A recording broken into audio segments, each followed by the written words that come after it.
പ്രവാസികൾക്ക് അകമഴിഞ്ഞ് കരുതൽ നൽകാറുണ്ട്.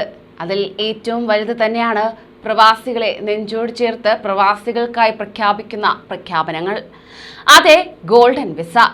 മലയാളികൾക്കേറെ അഭിമാനം പകർന്നുകൊണ്ട് ഗോൾഡൻ വിസ ഇപ്പോൾ പല പ്രവാസികൾക്കും ലഭിച്ചു തുടങ്ങി. എന്നാൽ ഇപ്പോൾ പുറത്തുവരുന്ന വാർത്ത അതുക്കും മേലെയാണ്.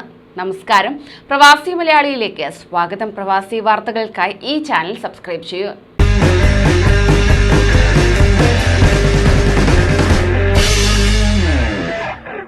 പ്രവാസ ലോകത്തെ ഏറെ സന്തോഷിപ്പിക്കുന്ന ഒരു തീരുമാനമാണ് ഇപ്പോൾ UAE എടുത്തിരിക്കുന്നത്. മലയാളത്തിന്റെ മിന്നൻ താര രാജാക്കന്മാരായ മോഹൻലാലിനും മമ്മൂട്ടിക്കും അർഹമായി തന്നെയാണ് UAE നൽകിയിരിക്കുന്നത്. മോഹൻലാലിനും മമ്മൂട്ടിക്കും UAE ഗോൾഡൻ വിസ നൽകുവാൻ തീരുമാനിച്ചു കഴിഞ്ഞു. ഗോൾഡൻ വിസയ്ക്ക് 10 വർഷത്തെ കാലാവധിയാണുള്ളത്. വിവിധ മേഖലകളിൽ കഴിവ് തെളിയിക്കുന്ന പ്രതിഭകൾക്ക് UAE നൽകുന്ന മികച്ച സമ്മാനമാണിത്.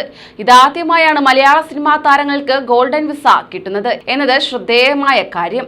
ഷാറുഖ് ഖാൻ, സഞ്ജയ് ദത്ത് എന്നിവർക്ക് ഈ വിസ നേരത്തെ തന്നെ ലഭിച്ചിരുന്നു. UAE താമസ കുടിയേറ്റ അധികൃതരിൽ നിന്ന് മോഹൻലാൽ, മമ്മൂട്ടിയും ഗോൾഡൻ വിസ ഏറ്റുവാങ്ങാൻ തയ്യാറെടുക്കുകയാണ്.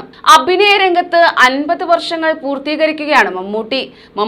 3 ദേശീയ ചലച്ചിത്ര അവാർഡുകളും 7 കേരള സംസ്ഥാന ചലച്ചിത്ര പുരസ്കാരങ്ങളും 13 ഫിലിം ഫെയർ അവാർഡുകളും 11 കേരള ഫിലിം ക്രിട്ടിക് അവാർഡുകളും നേടിയിട്ടുണ്ട്.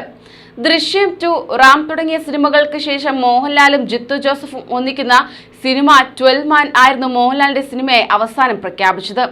3 ദേശീയ പുരസ്കാരങ്ങൾ നേടിയ ചിത്രമാണ് മോഹൻലാൽ പ്രിയദർശൻ കൂട്ടുകെട്ടിന്റെ മരക്കാർ, അറബിക്കടലിന്റെ സിംഹം എന്ന സിനിമ. മോഹൻലാലിനെ നായകനാക്കി B. ഉണ്ണികൃഷ്ണൻ സംവിധാനം ചെയ്ത നെയ്യാറ്റിൻകര ഗോപന്റെ ആറാട്ട് എന്ന സിനിമ ഒക്ടോബർ മാസം റിലീസ് ചെയ്യും. ദൃശ്യത്തിന് ശേഷം മോഹൻലാലിനെ നായകനാക്കി ജിത്തു ജോസഫ് നൽകുന്ന മാസ് ത്രില്ലറാണ് റാം. കൂടുതൽ പ്രവാസി വാർത്തകൾക്കായി ഈ ചാനൽ സബ്സ്ക്രൈബ് ചെയ്യൂ.